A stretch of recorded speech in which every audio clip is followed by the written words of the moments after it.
একসঙ্গে চাকদা একান্ত আপনে এসছে। তোদের তো এটাই ব্যবসা, কে কোথায় মোটা খাসি, ভেটকি, লুচি, পরাটা, পুরি, মিষ্টি বানালো, বলেন কি? আর তোরা মাছির মতো ভ্যান ভ্যান করে সেখানে উড়ে যাস সেটার রিভিউ দেওয়ার জন্য। একসঙ্গে চাকদা একান্ত আপনে এসছে। তুই যে বলছিস এতগুলো ব্লগার আসছে, তুই কে বারা, কি করতে আসছিস? আমি আর বাড়িতে একদিনও থাকবো না যদি তুমি ওর একটা বিয়ে না করো। এই খুলে গেল, এই খুলে গেল, এই খুলে গেল। ডাক্তার কই, ওদের সিবি খুলে গেল, সিবি বিসিডি কি বাহে, ভালো তো। সব বন্ধুগণ, বর্তমান যুগে সোশ্যাল মিডিয়ায় ব্লগারের থেকে বেশি ফেমাস বিরিয়ানির দোকানি। বাচ্চার বিরিয়ানি থেকে শুরু করে জুয়ান বুড়ো, আমপাটা, কচিপাটা, এমনকি গোটা খাসি দিয়ে বিরিয়ানি চলতেছে ব্লগ সমাজে, বলেন কি? দোকানদারদের এই কর্মকাণ্ড যেসব ব্লগাররা ব্লগের মাধ্যমে উপস্থাপন করতেছে, তাদেরকে আজকে কোচবিহারের কচু গাছ দিয়ে পেয়াদানোর চেষ্টা করব। এই সময় কম, শুরু করো। A few moments later. এই খুলে গেল, এই খুলে গেল, এই খুলে গেল। সত্যি অবাক লাগে, এটা কি বিরিয়ানির দোকান নাকি আবার আরশোলা মারা ওষুধের দোকান ভাই? এই খুলে গেল, এই খুলে গেল, এই খুলে গেল। মানে ক্যামেরা দেখলে শুধু তুরুত তুরুত করে ঝাপাইতে মন চায়, তাই না? নমস্কার বন্ধুরা, সকাল সকাল চলে এসেছি চাকদা। সুব্রতদাকে আজকে পেয়ে গেছি। ইনি হলেন একজন কুখ্যাত বিখ্যাত শর্ট ফিল্ম ফুড ব্লগার। মানে যখন যে ট্রেন্ডে ওঠে তার তখন সে পিছন চাটে।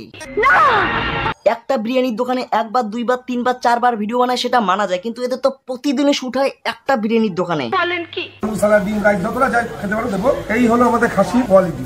কোয়ালিটি না, মশলা ডিম রাইস যতটা যায় খেতে পারো দেবো। এই হলো আমাদের খাসির কোয়ালিটি। নারী ভুড়ি সব খাবে গাদর খাসিদের দল। আর এই যে হলো ভেটকি ফিশ, ভেটকি ফিশ। তুমিও তো ভেটকির থেকে কম না, ওটা মাছ আর তুমি মানুষ, এটাই পার্থক্য। এইটা এখন লাগবে হচ্ছে পুরো 3 ঘন্টা, 2 ঘন্টা। পিছনটা দেখছো একবার, চাকদার একান্ত আপন হিসেলে নারী বুড়ি সহ গোটা খাসি রান্না দেখার জন্য দাঁড়িয়ে আছে কত পর মানুষ হাতে ফোন ক্যামেরা নিয়ে। একটা খাসি শেষ হওয়ার পর আরেকটা খাসি চলে এসছে, দেখুন। আরে পাগলা, ওরা গোটা খাসি রান্না করুক বা বিত্রি পাটা রান্না করুক, তোরা বারবার ক্যামেরা নিয়ে উকি মারিস কেন? আর এখানে ব্লগারদের সমারোহ।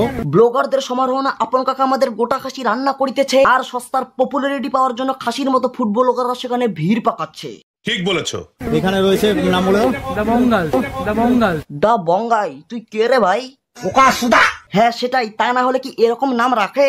রোস্ট পরিবারের ইজ্জত নিয়ে টানাটানি। গরমের মধ্যে এতগুলো ব্লগার একসঙ্গে চাকদা একান্ত আপনে এসছে। তুই যে বলছিস এতগুলো ব্লগার আসছে, তুই কে বারা, কি করতে আসছিস?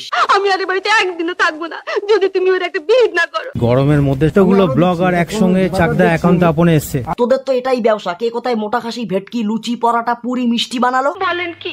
আর তোরা মাছির মতো ভ্যান ভ্যান করে সেখানে উড়ে যাস সেটার রিভিউ দেওয়ার জন্য। একটা খাসি শেষ হওয়ার পর আরেকটা খাসি চলে এসছে। মানে আমার নাড়ো তারপরে নাই, তোমাদের ভিডিও দেখে তারপর আমরা খাবো, তাই না? জুসটুকু দেবো। জাফরান, এটা জাফরান, জাফরান। ওটা আপন কাকুর গলায় কি কালো রঙের মালা নাকি? জুসটুকু দেবো। জাফরান, এটা জাফরান, জাফরান। ও এবার বুঝলাম, পর মানুষেরা আপন কাকুকে আপন ভেবে গলায় মালা পরাই দিছে। হাই রে ফুড ব্লগার, জিন্দাবাদ, ভেটকি মাছ জিন্দাবাদ। কি করে?